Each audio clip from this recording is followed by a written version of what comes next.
Head to Ottawa now to listen in live to Question Period. With the grocery rebate, which was paid out this summer. These are investments in helping Canadians. That's maybe what the Conservatives would like to slash, but we will continue to be here for Canadians, all while managing our finances responsibly. We have the lowest debt-to-GDP rate in the G7. We will continue to help Canadians and continue to grow the economy. The Honourable Opposition Leader. Mr. Speaker, the Prime Minister has printed money and doubled our national debt. He is causing inflation and then denying it. I warned him about this 3 years ago, and I warned him 5 months ago that inflationary deficits would cause the problems we're experiencing today.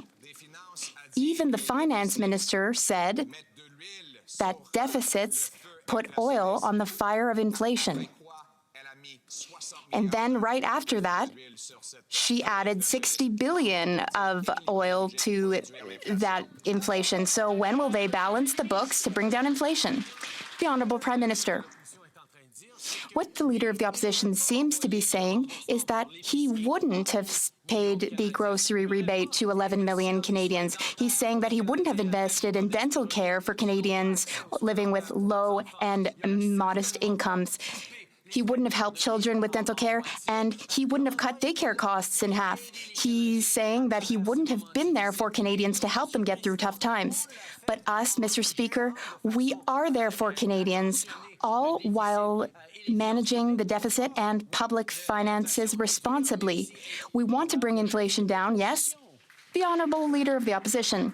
Today's accelerating inflation rate proves that after 8 years, this Prime Minister is just not worth the cost. After he and his ministers pumped their fists in the air and declared victory over inflation, it has now gone up 43% in 2 months. Through all categories, it's higher than here in Canada than it is in the United States and Japan. And worse, it may force the Bank of Canada to raise interest rates again, causing Canadian households who are the most indebted in the G7 to go bankrupt. Will he balance the budget to bring down inflation and rates before that nightmare unfolds? The Right Honourable Prime Minister.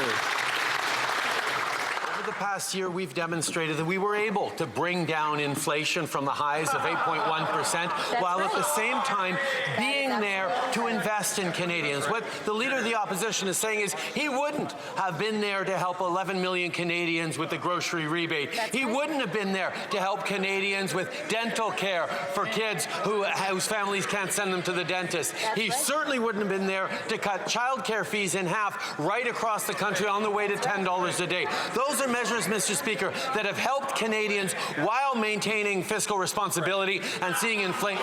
The Honourable Leader of the Opposition.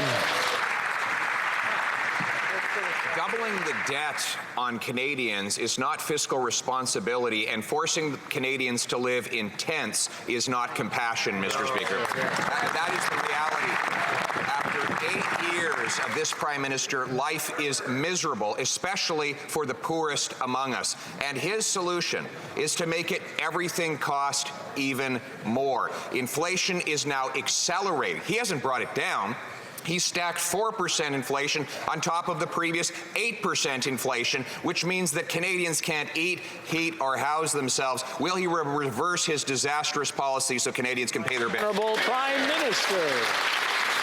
While the Leader of the Opposition continues to talk down Canadians and talk down the Canadian economy and say that everything is broken, we're getting to work helping Canadians through this difficult time. We're eliminating GST on construction of new apartment buildings to make sure that people can get rents, and we're encouraging all provinces to do the same. A number of provinces have stepped up, which is going to make housing more accessible for millions of Canadians. We're also moving forward on extending the repayment deadline for CBA loans to help small businesses, and we're working directly with grocery chains to stabilize food prices. The Honourable Leader of the Opposition. One of the ways that this Prime Minister doubled housing costs was by flooding the economy with $600 billion of newly created cash, which bid up the price of homes, forced Canadians to overpay, and then many bought at rock-bottom low rates because he promised that they would never go up. His inflationary deficits pushed them up, and now 1/5 of all Canadians are actually unable to pay the interest on their mortgages. Their mortgages are growing in size. When they renew, it will be at a bigger principal at a higher rate. Yeah. How many Canadians will go bankrupt, and will we have a mortgage crisis when that happens? Yes or no? The Right Honourable Prime Minister. Speaker, we know Canadians are struggling right now. I heard from a mom from Oakville who actually said that her mortgage costs went up the same amount as her childcare costs came down. Thank God they canceled each other out, but people should be doing better than that. That's why we're going to be able to continue to be there for Canadians.